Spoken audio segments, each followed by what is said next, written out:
Muy buenas, amables televidentes. El conversatorio de la Fundación Institucionalidad y Justicia del día de hoy cuento con la gratísima presencia de José Marín, quien viene de la Secretaría de Transparencia Internacional. Así que, José, en nombre de la FINJUS, te agradezco el que haya correspondido a la invitación al conversatorio de la Fundación Institucionalidad y Justicia.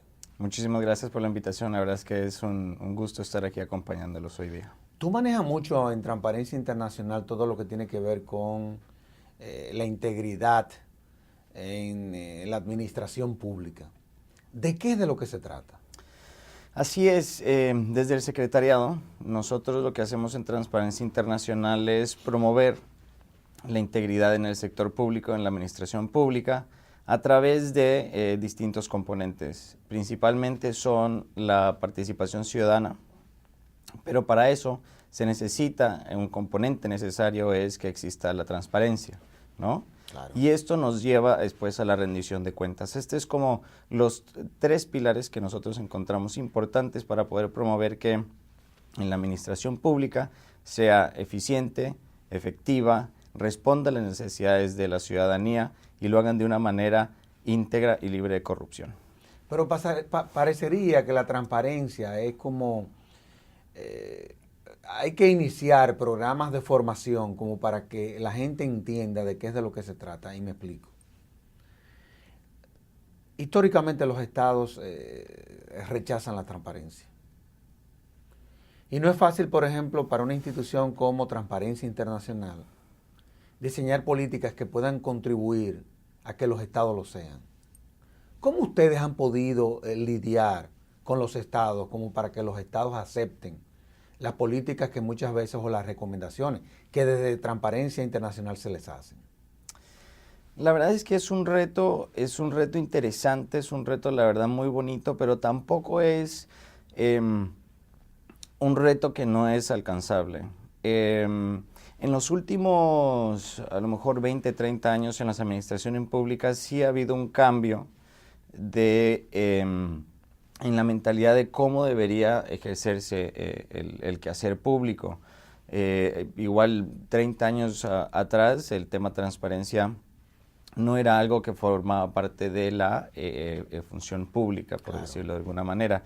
Pero interesantemente hubo un cambio en los gobiernos del modelo donde la burocracia, que era muy grande, muy pesada, se intercambió por tener mayores niveles de flexibilidad, poder otorgar mayor espacio de toma de decisiones, pero cuando eso cambió y cuando se tomó la decisión de muchos gobiernos de ser más flexibles, ágiles y que puedan responder de una mejor manera a la ciudadanía, también se introdujo la idea de que tendría que haber mayor transparencia, mayor rendición de cuentas, porque estaban sustituyendo reglas burocráticas por una mayor rendición de cuentas y contrapeso. Entonces, la manera en que nosotros podemos convencer a los gobiernos es enfocándonos en la importancia, pero también los beneficios de la transparencia. Y eso es un argumento que a veces no es que sea difícil de hacer, pero es difícil cambiar la cultura o cambiar la manera de pensar de los gobiernos y ciertos funcionarios públicos.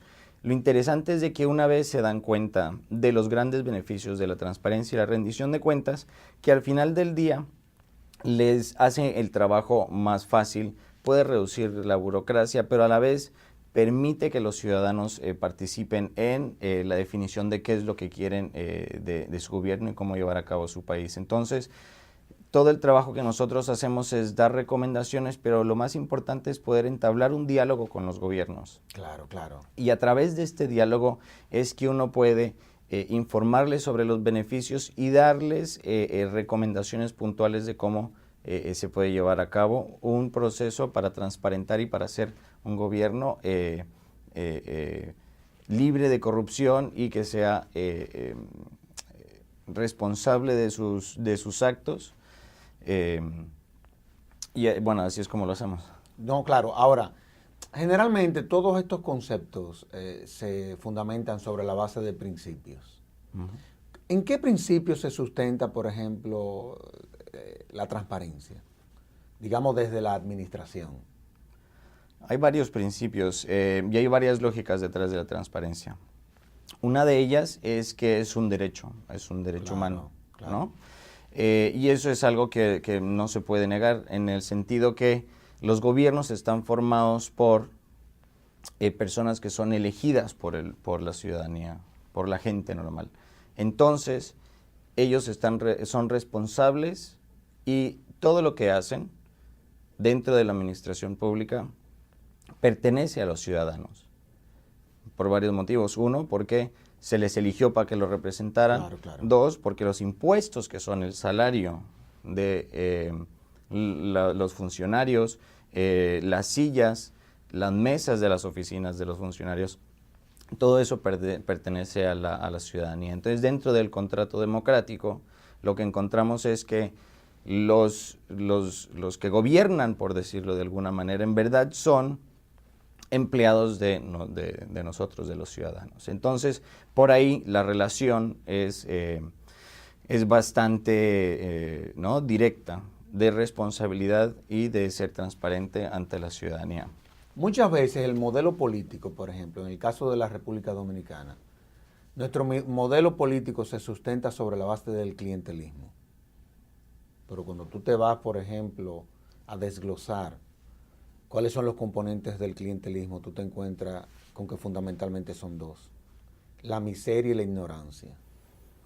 Y cuando uno habla de transparencia, no hay duda de que los programas de capacitación, es decir, de crear conciencia, no solamente desde la administración, sino también desde la ciudadanía, son procesos educativos.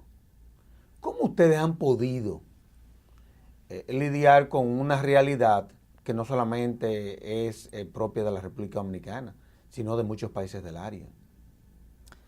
Es un tema, pero yo creo que el punto es que a través de la transparencia podemos lograr otras cosas. Entonces, lo que se busca con la transparencia no es solamente transparentar, ¿no? Que el gobierno sea abierto por sí mismo, ¿no? Independientemente de que tenga su valor intrínseco, ya que es un derecho de todos los ciudadanos, pero también tiene un valor práctico. Claro. En el sentido que la transparencia permite crear ciudadanía y permite muchas otras cosas como mayor eficiencia en el gobierno.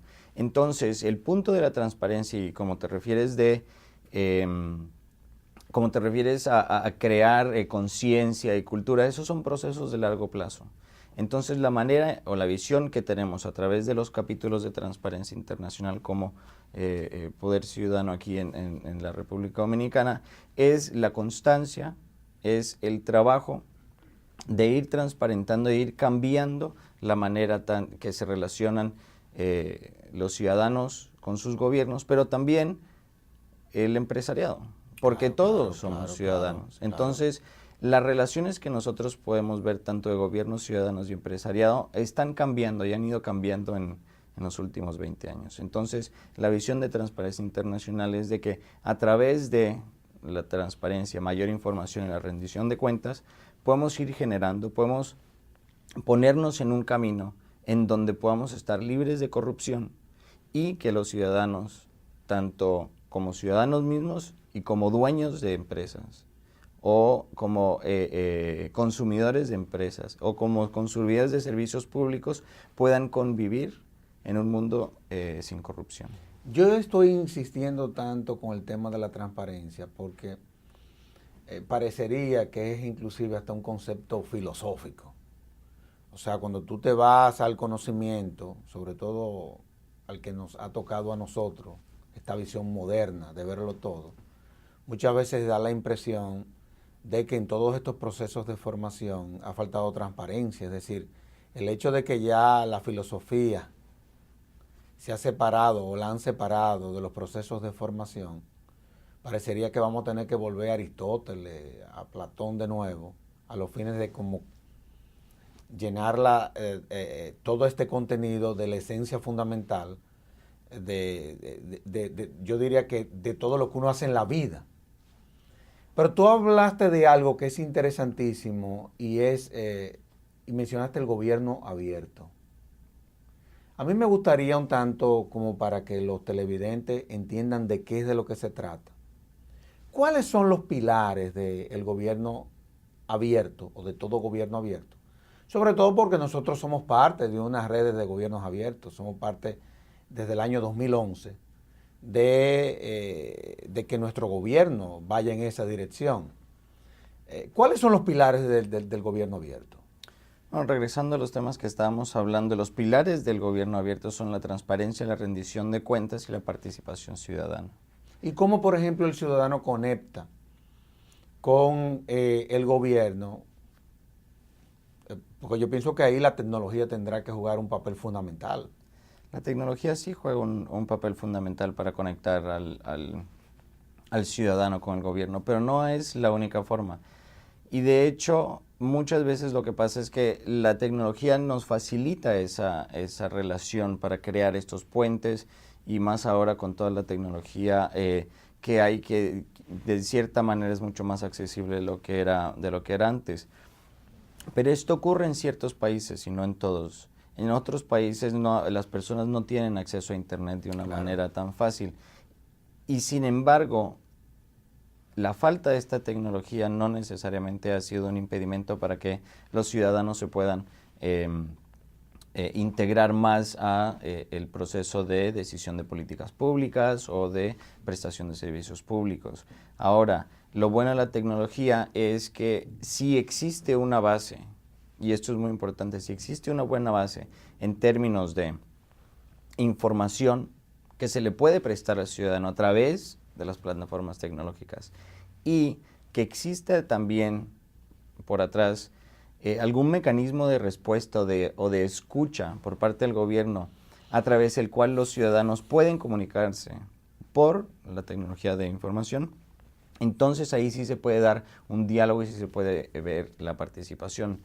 Y uno de los temas que se quiere impulsar a nivel internacional, incluyendo el gobierno abierto y muchas otras iniciativas, es no solamente que la tecnología de la información se convierta en una manera de lanzar grandes cantidades de información, sino cómo puede facilitarse más un diálogo, para que exista participación, para que el gobierno pueda escuchar cuáles son las necesidades. Y a través de ese proceso es que se puede fortalecer la democracia, incluyendo, reduciendo el riesgo de corrupción que podría haber. ¿Qué modelos existen de colaboración entre el Estado y la sociedad?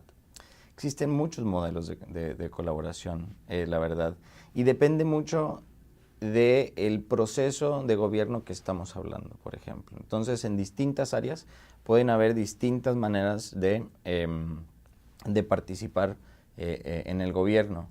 Si tomamos un ejemplo, puede ser el proceso de presupuestación, ¿no?, del presupuesto público. Allí hay un par de mecanismos. Uno es el presupuesto participativo, ¿no? Eso ocurre en muchos países a nivel local, a nivel de la ciudad, y a veces también puede ser a nivel nacional.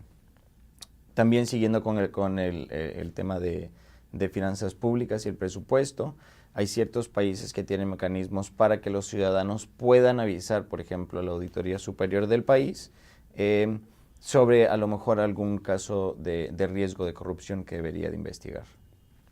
Eso es por ahí. En otros momentos pueden haber consultas públicas sobre el desarrollo de alguna política pública en general. Entonces eso no tiene nada que ver necesariamente con la presupuestación, aunque sí está relacionado, o con la entrega o la provisión de servicios públicos, pero tiene que ver más con la consulta sobre cómo deberían de ser las políticas. Claro. Entonces, ¿cuáles son los temas importantes en una política, por ejemplo, ambiental que se podría estar desarrollando, ¿no? Se crean una serie de consultas y ahí los ciudadanos pueden dar su opinión. Eso también es muy efectivo tanto a nivel nacional como a nivel local. Y después hay otra serie de maneras, Yo te hacía la pregunta porque, por ejemplo, en nuestro país, la República Dominicana, nosotros tenemos una constitución que en principio garantizaría todo eso que tú estás planteando. Y tenemos una serie de leyes, por ejemplo, la ley de la Cámara de Cuentas, la Estrategia Nacional de Desarrollo, la ley de la Contraloría. Cuando tú te vas, por ejemplo, a la Constitución, tú te encuentras con que el sistema nacional de control, hay un control externo, hay un control interno, está el Congreso, que es el control legislativo y todo lo que tiene que ver con la fiscalización, el órgano de control del Estado, pero también hay un control social. Uh-huh. Y tú te encuentras con ese control social en todas esas disposiciones. Pero no ha habido forma de cómo desde la sociedad se pueda, de manera consistente, digámoslo así, no de manera esporádica como generalmente pasa, uh-huh, el ciudadano se involucre en estos temas. ¿Han ustedes diseñado algunos proyectos o programas que puedan contribuir a despertar ese desinterés, digámoslo así, de los ciudadanos en todo lo que tiene que ver con estos temas? Yo creo que ese tema es clave y es muy importante. Y también igual regresamos un poquito más al tema de que los procesos que llevamos, ¿no?, de creación de ciudadanía son procesos de largo plazo. Claro. Y yo creo que tiene que ver a lo mejor con dos componentes. Uno, el que está relacionado con la respuesta que le puede dar el gobierno, ¿no?, y la señal positiva que pueden dar los gobiernos de todo el mundo, demostrando una buena voluntad para tomar en serio y actuar ante la participación ciudadana. Ya. Siempre y cuando exista un proceso de participación ciudadana que podemos ver alrededor de muchos países, donde el marco legal existe y permite mucho de esta participación ciudadana. Sin embargo, en la práctica no se encuentra que se aplique de una manera en donde los ciudadanos se sientan que los están escuchando o que algo puede pasar. Entonces, ahí el tema es crear la confianza a través de las acciones, ¿no? A mí muchas veces mis padres me decían, no es lo que tú dices, es lo que tú haces que cuentas. Entonces, no, definitivamente que sí. Está bien que esté en los papeles, pero los gobiernos tienen un rol muy importante en demostrar que sí se toman la participación ciudadana en serio, demostrar que lo hacen con integridad, justicia y equidad, y poco a poco los ciudadanos creo que también pueden poner mucho de su parte para decir, no, este tema me importa, ¿no? La salud de mi familia me importa. Claro, claro. La educación de mis hijos me importa.